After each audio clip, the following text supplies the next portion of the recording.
రెండవ దినవృత్తాంతాలు 23. అంతటా 7వ సంవత్సరం మందు యెహోయాదా ధైర్యం తెచ్చుకొని శతాధిపతులలో యెరోహాము కుమారుడైన అజర్యాతో యెహోహానాకును కుమారుడైన ఇష్మాయేలుతో ఓబేదు కుమారుడైన అజర్యాతోను అదయా కుమారుడైన మయసేయాతోను జిక్రీ కుమారుడైన ఎలీషాపాతుతోను నిబంధన చేయగా వారు యూదా దేశమందంతటా సంచరించి యూదావారి పట్టణములన్నిటిలో నుండి లేవీయులను ఇశ్రాయేలు ఇతరుల ఇండ్లను పెద్దలను సమకూర్చి యెరూషలేమునకు తోడుకొని వచ్చిరి. జనులందరూ సమాజముగా కూడి దేవుని మందిరంలో రాజుతో నిబంధన చేసినప్పుడు అతడు వారితో ఇట్లనెను, యెహోవా దావీదు కుమారులను గూర్చి ఇచ్చిన సెలవు చొప్పున రాజకుమారుడు రాజ్యమేలవలెను. కాబట్టి మీరు చేయవలసినదేమనగా, మీరు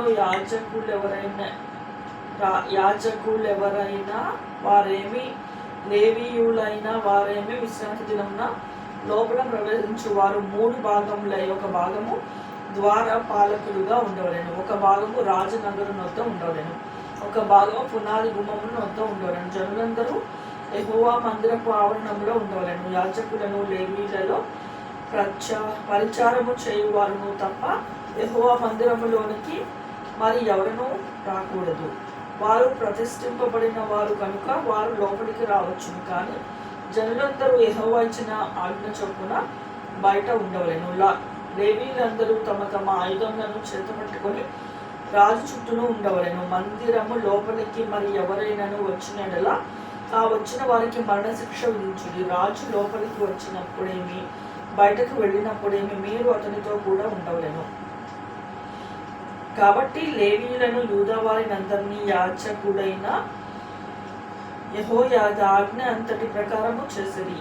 యాజకుడైన యెహోయాదా వంతుల వారికి సెలవియ్యలేదు కనుక ప్రతివాడు విశ్రాంతి దినమున బయటికి వెళ్ళవలసిన తన వారిని, ఆ దినమున లోపలికి రావలసిన తన వారిని తీసుకొని వచ్చెను. మరియు యాజకుడైన యెహోయాదా దేవుని మందిరమందు రాజైన దావీదు ఉంచిన బల్యములను, కోడెములను, డాళ్లను, శతాధిపతులను అప్పగించెను.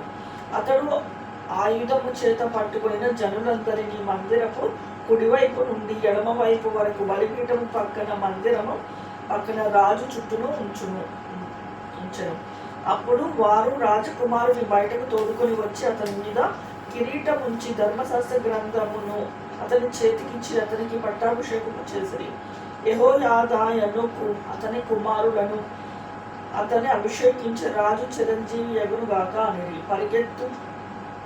పరుగులెత్తుచు రాజును కొనియాడుచు ఉన్న జనులను చేయు ధ్వని అతల్యా విని యెహోవా మందిరమునున్న జనుల యుద్ధకు వచ్చి ప్రవేశ స్థలము దగ్గరనున్న అతని ఏర్పాటైన స్తంభమునొద్ద రాజు నిలువబడి ఉండుటయు, అధిపతులను బూరలను ఊదువారిని రాజునొద్ద నుండుటయు, దేశపు జనులందరూ సంతోషించుచు బూరలతో నాదములు చేయుచుండుటను, గాయకులను వాద్యములతో స్తుతిపాటలు పాడుచుండుటయు చూచి వస్త్రములు చింపుకొని ద్రోహమని అరిచెను. అప్పుడు యాజకుడైన యెహోయాదా యెహోవా మందిరములో ఆమెను చంపవలెదు, ఆమెను పంక్తుల అవతలకు వెళ్ళవేసి ఆమె పక్షము పూని వారిని కత్తి చేత చంపుడని సైన్యము మీదనున్న శతాధిపతులకు ఆజ్ఞ ఇచ్చాను. కాబట్టి వారు ఆమెకు దారి ఇచ్చి రాజనగరు నొద్దనున్న గుర్రపు గుమ్మము యొక్క ప్రవేశ స్థలములకు ఆమె వచ్చినప్పుడు వారు ఆమెను అక్కడ చంపివేసిరి.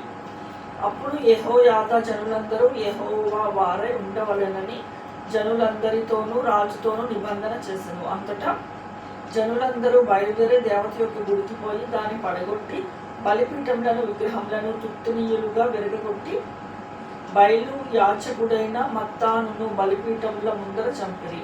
మరియు మోషే ఇచ్చిన ధర్మశాస్త్రమందు రాయబడిన దానిని బట్టి ఉత్సాహంతో గానముతో యెహోవాకు అర్పించవలసిన దహన బలులను దావీదు నియమించిన ప్రకారముగా అర్పించినట్లు లేవీయులైన యాజకుల చేతి కింద ఉండునట్టు యెహోవా మందిరమందు దావీదు పనులు పంచివేసినట్టి యువైనను యెహోవా మందిరపు కావలి వారికి యెహోయాదా నిర్ణయించెను.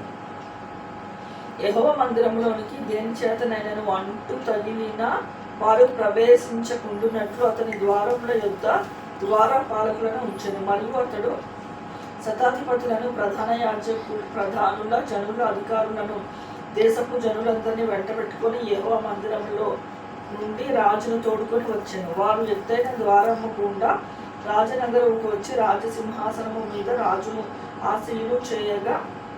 ఆసీనుని చేయగా దేశ జనులందరూ సంతోషించిరి.